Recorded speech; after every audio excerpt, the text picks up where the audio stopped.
Hey, Cruise Nation, it's your boy Zawawi, and today I want to talk about a specific American muscle car, which is the Ford Mustang. So, for the longest time, and it's still happening, Mustangs are the crowd killer. All right, so I want to know what you guys think about this because I personally it was a disaster. I'm glad I got out of that car safe, and it was a 2010 Mustang GT. It was terrifying, and actually, believe it or not, it is one of the most popular Mustang fails in the world. But I want to hear your perspective as to why do Mustangs have this reputation? Is it because there's too much torque, or did they not have?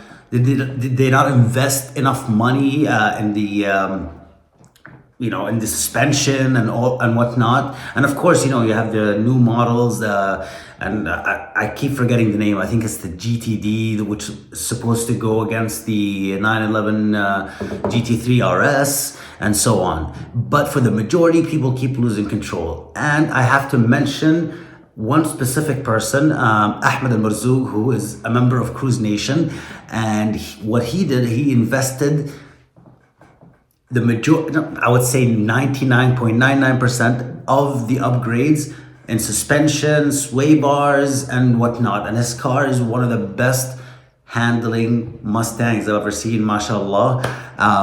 And also you have one of the, I don't want to say a big issue and whatnot, but I always tell this to anyone that has an American car. The first upgrade you need to do is the suspension. That includes, sway bars, completely full new suspension and whatnot. Personally, I like the KW V3, and that's the one I have in my M3, and it's simply fantastic. Now, I'm not gonna be, lecturing you or telling you that I know what are the best suspension for the the Mustang and whatnot. The most important thing for me is that you must invest in suspension before getting more power. And we know the Mustangs, they have high horsepower and even more torque, and handling the car is really difficult. And from my experience, the main reason is this is gonna bring me back to the M3, or actually not even the M3, any car with that has higher revs. For example, the M3 revs to 8,600, which is, to be honest with you, Ferrari territory, and that's why I love the car so much. So by the time, say, I am legally racing someone, what I do is, or when I'm racing with them, I'm in, say, second gear. They shift to third, and they're about to get into fourth, and then I shifted to third.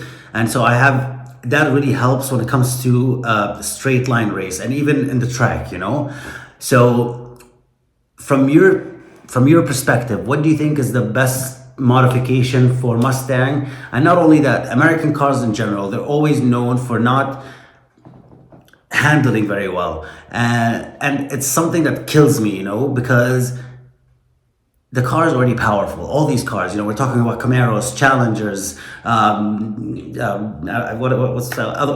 Chargers, Mustangs, and the list goes on and on and on and on and on and on and on and on.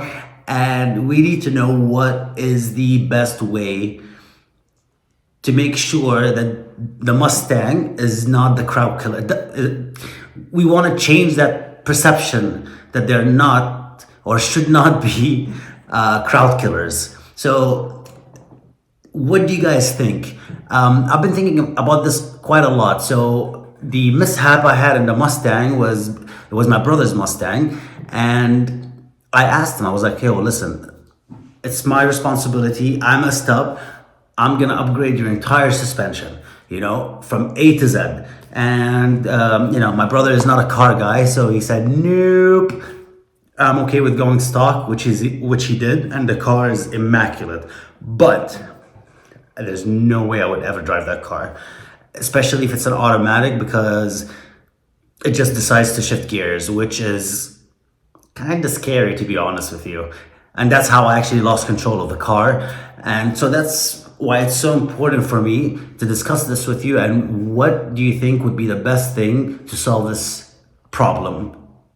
So anyways, it's been fun. It's your boy Zawawi from Cruise Nation, and I look forward to hearing back from you. Peace.